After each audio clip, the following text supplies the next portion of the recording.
Scream 7, is it a pass or fail? I actually just saw it and I have some mixed thoughts. So, this is a spoiler free review.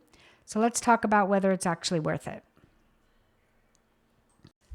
Well, hey guys, welcome back to Dead Talk and another horror movie review. So, today we're going to be talking about Scream 7, which for me was one of the highly desired and long awaited movies for this year. And I'm so glad they started it at the beginning of the year. So, and let me just say, we're off to a good start when it comes to horror films. I don't know about you guys, but I've seen some good ones already this year and I am so thrilled. In fact, I think I'm going to do a video next about just some of the upcoming movies that I plan on watching. And it won't even just be all horror because let me just tell you, we have to talk about Scary Movie. Oh my God. The preview's like hilarious and it's just so fitting that it's coming out right after Scream 7. So I'm super excited for that. So yeah, so today we're talking about Scream 7. Don't worry, this is going to be a non-spoiler review. I'm not going to be breaking down the ending and ruining anything for anybody. I'm just going to kind of recap where we took off in Scream 6 and talk about what I liked and what I didn't like about the film and whether it's worth seeing in the theaters. Okay, so before we jump into Scream 7, let's talk about Scream 6. So this one's centered around Sam and Tara in New York dealing with the fallout from Richie's death in Scream 5. That movie leaned heavily on legacy, toxic fandom, and revenge, and it kept the franchise kind of moving along. So with Scream 7, things kind of shift again, and this one ties nothing from the past really into it. Like we have a few people that come back from the past, but it's not really adding to the plot per se. It's just more for nostalgic terms. So one of the interesting behind the scenes notes on this one is that the original writer of Scream, who did Scream 1 through 6, actually is now directing the film and is kind of taking a back seat on the writing. He added a little bit of his flair, but you will see very quickly that it's very different from the first 6, and that is because there's a whole new writer. So I'm not going to get into the plot specifics, but overall this movie blends legacy characters, new energy, modern themes like AI, while still keeping Ghostface really in the center of the film and giving you that normal Scream vibe. All right, so now we're just going to talk about what I liked. So first of all, I just want to say this movie was fun. It was a good time. It was not serious. Like I literally just sat there with my popcorn and my soda, just so enjoying every minute of it. It's not this deep psychological thriller. It was entertaining.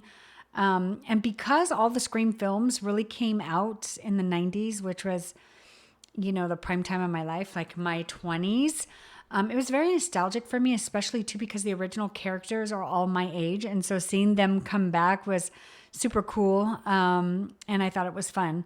I actually liked also that they incorporated AI into this film, which you will see.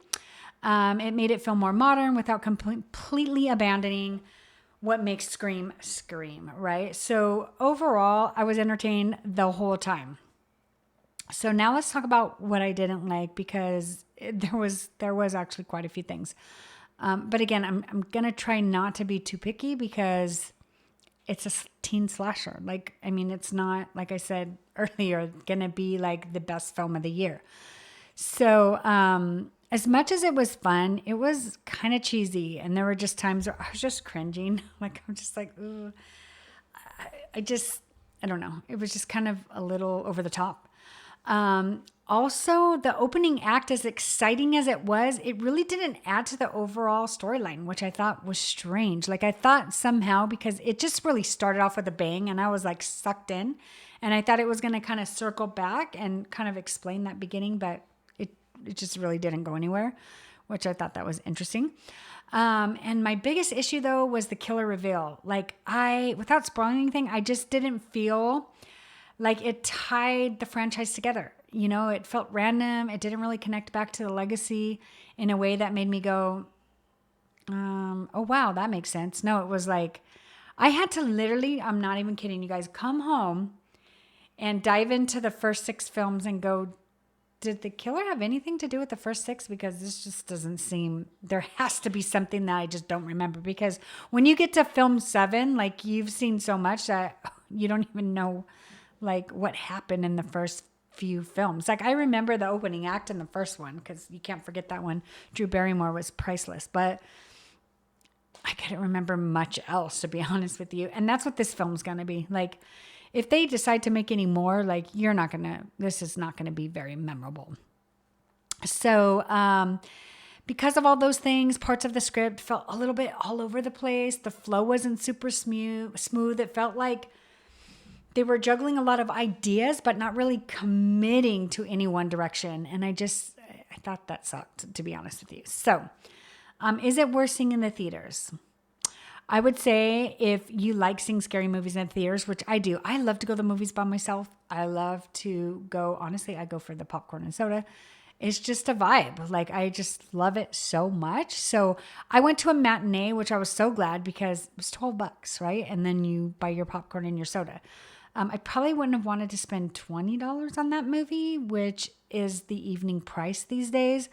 So I would either go see it at a matinee or wait for it to come out on streaming and you can have popcorn and soda at home. So that's my thought about that. So here's my honest take. If you're a Scream fan, you're going to enjoy it. It's going to be a lot of fun. It's going to be entertaining.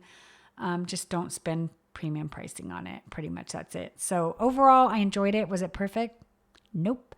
Was it cheesy? Yes, but I'm here for it. I'm here for some cheesy horror.